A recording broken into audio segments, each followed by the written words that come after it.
Guys, Uttar Pradesh के पूर्व मुख्यमंत्री और समाजवादी पार्टी के संरक्षक मुलायम सिंह यादव जी के निधन के बाद भारत की राजनीति को एक बहुत ही बड़ी हानि पहुंची, क्योंकि मुलायम सिंह जी का व्यक्तित्व ऐसा था कि वो विपक्ष और सत्ता पक्ष दोनों ही दल के नेताओं के करीबी थे।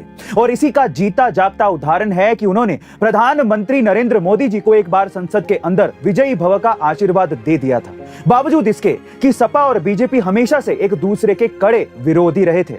लेकिन ये मुलायम सिंह का स्वभाव ही था कि उन्होंने 2019 के लोकसभा चुनाव से पहले पीएम नरेंद्र मोदी को फिर से चुने जाने का आशीर्वाद दिया था। यही नहीं, मुलायम सिंह जी हमेशा विपक्ष में रहते हुए भी कई देश हित फैसलों में सत्ता पक्ष के साथ देते हुए दिखाई देते थे, और शायद यही वजह थी कि वो राजनीति में एक बड़े स्तंभ की तरह थे।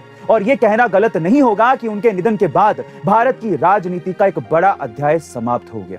भगवान उनकी आत्मा को शांति दे।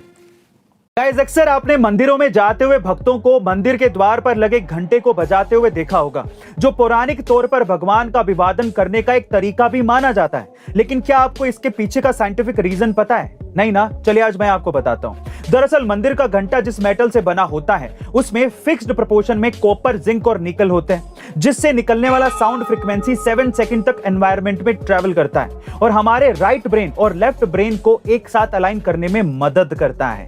अब इन 7 सेकंड्स में हमारा दिमाग एक ट्रांस स्टेट यानी कि न्यूट्रल स्टेट में चला जाता है, जहां हमारे दिमाग में अन्य कोई विचार नहीं आते, और इस तरह से हमारे और भगवान के बीच का एनर्जी का ट्रांसमिशन इफेक्टिवली हो पाता है, और वो भी बिना किसी डिस्टरबेंस के। वैसे गाइस, क्या आपको इसके पहले तक मंदिर में घंटे लगे होने का ये फैक्ट पता था? और अगर नहीं तो कमेंट सेक्शन में जरूर लिखिएगा। गाइस, एक बार सुभाष चंद्र बोस ने अपने जन्मदिन पर यह तय किया कि वो अपने वजन के बराबर सोना आजाद हिंद फौज के सैनिकों को दान करेंगे, और उस दिन नेताजी को पूरे 80 किलो सोने से तोला गया था। लेकिन दुर्भाग्य से उसी साल जापान में एक प्लेन दुर्घटना में उनकी मौत हो गई, जिसके कुछ सालों बाद जापान सरकार ने नेताजी का सारा सामान, जिसमें वो 80 किलो सोना भी शामिल था, वो उस समय की नेहरू सरकार को सौंप दिया था।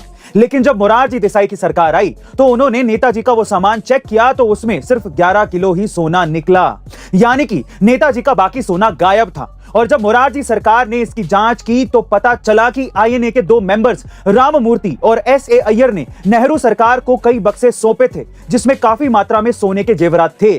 और तब से यह सवाल लोगों के लिए एक राज बना हुआ है कि आखिरकार नेताजी का वो सोना सरकार के खजाने से आखिर गया कहां।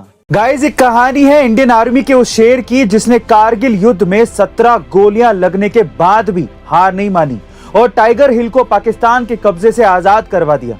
जी हां गाइस, महज 19 साल के योगेंद्र सिंह यादव ने लगभग 16,500 फीट ऊंची और 90 डिग्री की सीधी चढ़ाई वाली टाइगर हिल पर अपने अदम्य साहस और बहादुरी से तिरंगा झंडा फहरा दिया था। इतना ही नहीं, गोलियां खत्म होने के बावजूद भी योगेंद्र जी ने अपने हाथों से 4 पाकिस्तानियों को मौत के घाट उतार दिया था।